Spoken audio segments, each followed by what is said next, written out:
ጤና ይስጥልን የዘመንና ቴክኖሎጂ ፕሮግራማችን ተጀመረ።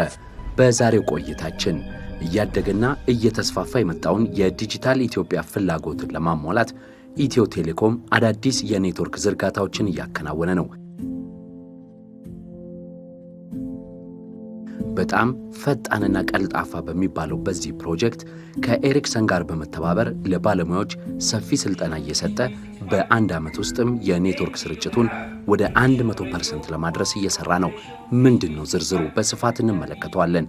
እንዲሁም በዘመን ቅምሻችን አዲስ መረጃ ይዘንላችኋል። አብራችሁን ቆዩ።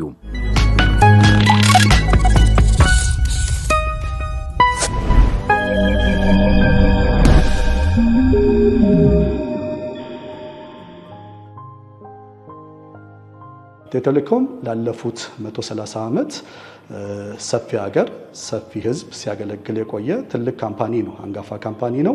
አሁን ላይ ደግሞ ከቴልኮ ወደ ቴኮ ማለት ከመሰረታዊ የድምጽ የኢንተርኔት አገልግሎት ባለፈ አጠቃላይ የዲጂታል ፋይናንሻል ሰርቪሱን ማሳለጥ የሚችልበት እንደ አይኦቲ ሰርቪሶችን አክሎ የሚሰጥበት ነው። ይህንን እንግዲህ በመላው ሀገሪቱ ከጫፍ እስከ ጫፍ ለማዳረስ እንደዚህ አይነት መሰረተ ልማት ግንባታዎች እጅግ አስፈላጊ ናቸው። ሳውዝ ዌስት ሪጅን፣ ሳውዝ ሪጅን እና ሳውዝ ዌስት ሪጅን ላይ ያለ ኔትወርክ ኦልሞስት ላለፉት 7 ዓመታት አገልግሎት ሲሰጥ የነበረ ብዙ ማሻሻያ ያልተደረገበት ግን ደግሞ በርካታ ትራፊክን የተሸከመ ኔትወርክ ነውና ይሄን ኔትወርክ ሙሉ ለሙሉ መቀየር ብቻ ሳይሆን አሁን ያለውን ሊሚትድ የሆነ የስሪጂ ወይም ደግሞ የሶስተኛው ትውልድ አገልግሎት በ1899 ሳይቶቻችን ላይ 4G እንተገብራለን ማለት ነው። 100% 4G እናሳካለን ስንል 95.6% የ4G ከቨሬጅ ይኖራቸዋል እነዚህ ሰርክሎች ማለት ነው። ስለዚህ ያ ማለት የትኛውም ቦታ ላይ ያለ የዳታ አገልግሎት ተጠቃሚ ይሆናል። እንዲህ አይነት የዲጂታል ሰርቪሶችን ማሳለጡ የጤና አሰጣጥ አገልግሎቱንም የሚያቀላጥፍ ነው የሚሆነው ማለት ነው። ግብርናውንም በተመሳሳይ ሪል ታይም የሆነ ኢንፎርሜሽን ማግኘት የሚችሉበት አስቻይ ሁኔታ ነው የሚፈጥረው። የፋይናንስ ሰርቪሱ የት እንደነበረ እናውቃለን። ኢትዮ ቴሌኮም ቴሌብርን ከመጀመሩ በፊት እንዳጠቃላይ በአገሪቷ ባሉ ከ30 በላይ ባንኮች ውስጥ አገልግሎት በተለይ ደግሞ የብድር አገልግሎት ያገኙ ሰዎች 1 ሚሊዮን እንኳን ያልደረሱ የነበሩት ዛሬ ላይ ከ17 ሚሊዮን በላይ ማህበረሰባችን አካላት እንግዲህ ከዚህ የፋይናንስ ሲስተም ብድር ወስደው ለለት ችግራቸው ተደርሶላቸው ችግራቸውን ቀርፈው እየኖሩበት ያለ ነው። ለዚህ ዳታ ያስፈልጋል ማለት ነው። ለዚህ ኔትወርክ ያስፈልጋል። ስለዚህ ተደራሽነትና አካታች ከዚህ በላይ ሊመጣ አይችልም። ቬንደሮች ከሚሰሩት ባሻገር ሀገር በቀል በሆኑ ድርጅቶች ሰርቪሶችን ማሰራት የሚል እንደ ስትራቴጂ ይዘን ነበር። ከዚህ በፊት በነበረን ተለምዶ ከ600 በላይ ሳይቶችን በውስጥ አቅም ገንብተናል። አሁን የዛ ኤክስቴንሽን ነው፣ ግን ደግሞ በማሲቭ ከመጀመሪያው ጀምሮ ስልጠናም ሰጥተን አብቅተን እነዚህ ሰዎች እንግዲህ የስራ እድል ተፈጥሮላቸው አቅማቸውም ተገንብቶ የሚወጡበትን ስርዓት ነው እያበጀን ያለ ነው ማለት ነው። ኢትዮ ቴሌኮም 132 ዓመት በዚች ምድር ላይ አገልግሎት እየሰጠ ነበር ካልን ኤሪክሰን ማብሮት ነበር ከመቋቋሚያው ጀምሮ ማለት ነው። በእነሱም በኩል ያለው ቁርጠኝነት አንደኛ ደረጃ the most advanced ቴክኖሎጂ ይዘው ነው የመጡት። the most advanced የሚባለው ያላቸውን ቁርጠኝነት የሚያሳየን እንግዲህ 100% 4G ለመተግበር ነው የመጡት። ታርጌታችን በዚህ 3 ዓመት ውስጥ 99% ለማድረስ ነው። እነሱ ግን በመጀመሪያው ዓመት 100% ነው የቴክኖሎጂ ፕሮፖዛል ይዘው የመጡት። ጊዜው ላይ ያሉትን ሁሉንም ቴክኖሎጂዎች ያካተተ ምናልባት በቅርብ ጊዜ እስቲ እንየው፣ እስቲ እናሳድገው፣ እስቲ አፕግሬድ እናድርገው የማንለው አይነት ኔትወርክ ነው ይዘውልን የመጡት። እቃውን ኤሪክሰን ይሰጠናል ዘንድ ሙሉ ለሙሉ ሰርቪሱን ደግሞ በራሳችን አቅም እናሰራዋለን ማለት ነው። ኢንስታሌሽኑም በራሳችን አቅም ነው የምናሰራው። 1899 የሚያክሉ ሳይቶችን ነውና ኢንጌጅ ማድረግ ያሰብነው። ስለዚህ በርከት ያሉ ሰብ ኮንትራክተሮች ያስፈልጉን ነበር። ኦልሞስት ወደ 42 የሚሆኑ ሰብ ኮንትራክተሮችን መርጠን እነዚህ ሰብ ኮንትራክተሮችን ደግሞ አንደኛ ቴክኖሎጂውን ማወቅ አለባቸው፣ ኔትወርኩን ሙሉ ለሙሉ እነሱ ሮል አውት ያደርጉልናል ብለን አስበን ነው ማለት ነው። ቴክኒካል ስልጠና ነው የምንሰጠው። ስራው የሚሰራው የቴሌኮም መሰረተ ልማት ግንባታ ነው። አንደኛ የእውቀት ሽግግር እናደርጋለን። ሁለተኛ ደግሞ ትልቅ አቅም ነው የምናጎለብተው። ሌላው የውጭ ምንዛሬን በቀጣይነት እንደዚህ አይነት ሰፊ ስራዎችን በመስራት የውጭ ምንዛሬን ማስቀረት የምንችልበት ትልቅ ዓላማ ይዞ ነው እንግዲህ ኢትዮ ቴሌኮም እየተንቀሳቀሰ ያለው። ከሰልጣኞቹ እኛ የምንጠብቀው ምንድነው? በሰለጠኑት ወይም ከዚህ በፊት ባላቸው ልምድ ተጠቅመው እኛ አሁን የምናስበውን የዚህ ፕሮጀክት ዋናውን የመጨረሻውን ግብ እንግዲህ በአጭር ጊዜ በተያዘለት እቅድ እና በተያዘለት በታሰበው ጥራት ይህን ፕሮጀክት ሰርተው መፈጸም ነው ከነሱ የምንጠብቀው ማለት ነው። ስራው የሚሰራው ሰፋ ባለ ሁኔታ እያንዳንዱ የወረዳ ከተማ፣ የገጠር ከተማ የ3G፣ የ4G፣ የ5G አገልግሎትም እንደዚሁ በዋና ከተሞች ላይ ግንባታ ይደረጋል ማለት ነው። ስለዚህ ይህን ግንባታ በምናደርግበት ሰዓት የ4G ሽፋናችንን ከ95 እና ከዛ በላይ ሽፋን እንዲኖረው ታቅዶ ነው እየተንቀሳቀስን ያለ ነው። ከዛ ጋር መሰረታዊ የሆነ የህብረተሰባችንን ህይወት በቀላሉ የሚያቀላጥፍ ይሆናል ብለን እንጠብቃለን ማለት ነው። ስልጠናው በጣም አቅም ይጨምራል። አሁን ያለው የስልጠናው አሰጣጥ ኢንድ ቱ ኢንድ መሆኑ በፊት በፌዝ ነበረ ሲሰጥ የነበረውና ይሄኛው ስራ በጣም ኢንድ ቱ ኢንድ አንድ ቲም ገብቶ ከመጀመሪያው እስከ መጨረሻው ያለውን ስራ ሰርቶ ይወጣል። ያ ማለት ደግሞ ከኬፒአይውን ሚት ከማድረግ ሳይቶች ላይ ምልልስ አለመኖር ወዲያው ፕሮጀክቱን በሚፈለገው ታይም ዴሊቨር ያደርጋል። ለአንዱ ስራ ሌላ አትልከምና ኢንድ ቱ ኢንድ መሆኑ የዚህ ፕሮጀክት አንዱ ነው። ሁለተኛ ደግሞ ቬንደሩም የተለየ መሆኑ ቀደም ሲል ከሌሎች ቬንደሮች ጋር የነበረው የእቃው ባህሪም የተለየ ስለሆነ ይሄ ትልቅ ነገር ይሰጠናል። we really appreciate ኢትዮ ቴሌኮም ምክንያቱም በአገር በቀል ድርጅቶች ላይ በአለም በኢትዮጵያ ኮንትራክተሮች ላይ ይህን ያህል እምነት ኖሮት እነዚህን ፕሮጀክቶች ኢምፕሊመንት እንድናደርግና አብረን እንድንሰራ እድሉን ስለሰጠን በጣም እድለኞች ነን። ያንንም ልናመሰግን እንፈልጋለን። ከዛ ውጭ ግን ሰራተኞቻችንን ከማብቃት አንጻር አገር ውስጥ ያሉትን በአጠቃላይ መሐንዲሶችንም ሪገሮችን ሁሉንም በዚህ ፕሮጀክት ላይ ሲሳተፍ ኖሌጅ ትራንስፈር አለ። እውቀቱን ከማስፋት አንጻርና በአገር ላይም የራሳችንን አሻራ ጥለን ከማረፍ አንጻር ትልቅ እድል አለው ብለን እናስባለን። ስልጠናው ይህንንም ያካትታል። አንደኛ ታይም ማኔጅመንት ነው። ሁለተኛ ስራውን እንዴት እንደምንሰራና የሚሰሩት ሰራተኞች በሙያው ብቁ ከሆኑ የፕሮጀክት ታይም ዲሌያንስን ይቆጥባል። ኳሊቲ የሆነ ወርክ ፕሮቫይድ እንድናደርግ ለኛ ይጠቅማል። ይሄ ሲባል እንዴት ነው ስራው እንዴት እንደሚሰራ ከወዲሁ ቤዝ አግኝተናል። እስካሁን የነበሩ ፕሮጀክቶች መጠነኛ የሆኑ ትሬኒንግ ቢወሰዱም ዛት ማች በቂ አልነበሩም። አሁን ላይ ግን ስለ ዋየርለስ፣ ስለ ማይክሮዌቭ፣ ስለ ፓወር ዲፕሊ በጣም በስፋት አይተናል እዚህ ጋር እንዴት እንደሚሰራ ስቴፕ ባይ ስቴፕ። ስለዚህ እሱ ደግሞ ሂደን ግራ መጋባት አይኖርም። ስልጠናው ላይ ስናየው አሁንም በመናየው ላይ ያሉትን በደንብ ሰራተኞቻችንም ቲሞቻችንን ማምጥተን ስናሰለጥን ምንድነው ለኛ ትልቁ ቫልዩ ያላቸውን እውቀት ማስፋት ያለንን ነገር ኳሊቲ ወርክ ዴሊቨር ከማድረግ አንጻር ኦን ታይም ዴሊቨሪ። ከዛ ውጭ ደግሞ ያው በራሳችን ሰራን ብለን ስንል የምንፈልገውን አውትፑት መስጠት የሚፈልግብን ኤክስፔክት የሚደረግብን እንዳልኩት ትልቅ እምነት ነው ተጥሎ እንድንሰራ የተደረገው። ሶ በዛ ልክ ይህንን አይነት ፕሮጀክት ፉሊ ኳሊቲ በሆነ መልኩ ዴሊቨር እንድናደርግ ያለው እውቀት ትራንስፈር የማድረጉ በደንብ ይጠቅማቸዋል። ቢካዝ ላይክ ልጆቹም ዴዲኬት ሆነው የሚመጡበት ምክንያት ምንድነው አትሊስት ምን ይመስላል ቴክኖሎጂው ምንድነው አሁን ላይ ያለው የሚለውን ነገር በደንብ እንድናይ ጥሩ እድል ይፈጥራል ብዬ አስባለሁ።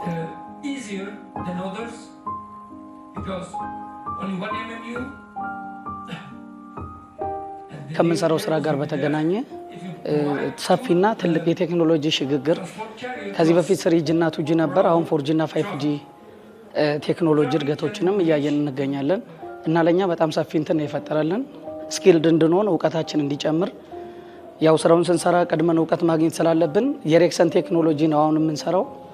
በዚህ ዙሪያ ደግሞ ሰፊ የሆነ ማብራሪያና ገለጻ እየሰጡን ቆይተዋል።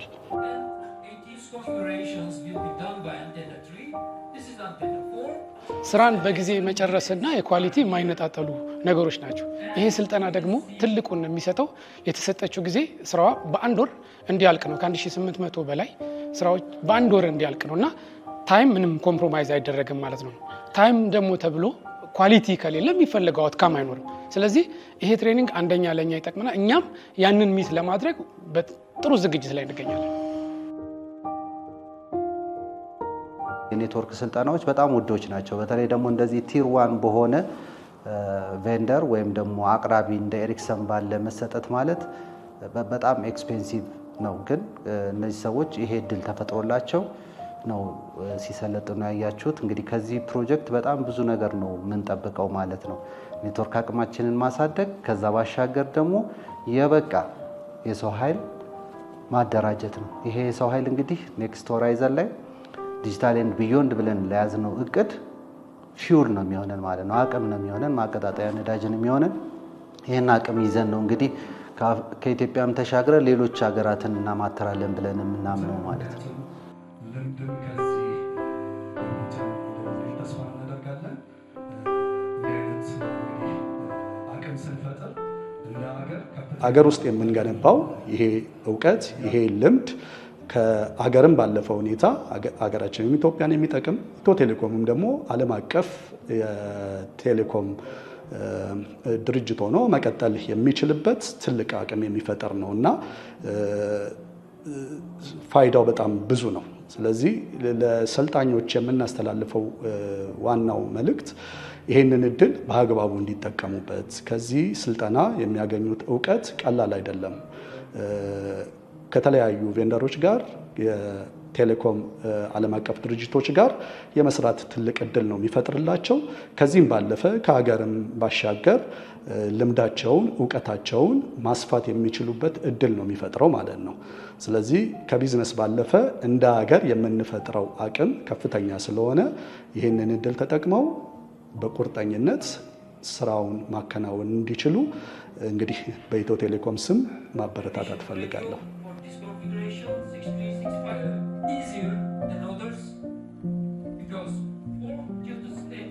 ኢትዮጵያ ውስጥ አይደለም ሌሎች ሀገራትም ሄደው በኮንፊደንስ በኤሪክሰን የሰለጠንኩት ይህንን ፕሮጀክት ፈጽም ያለው ብለው የሚያወሩበት ከዛም ባሻገር የስራ እድል የሚፈጠርበት መንገድ ነው ማለት ነው።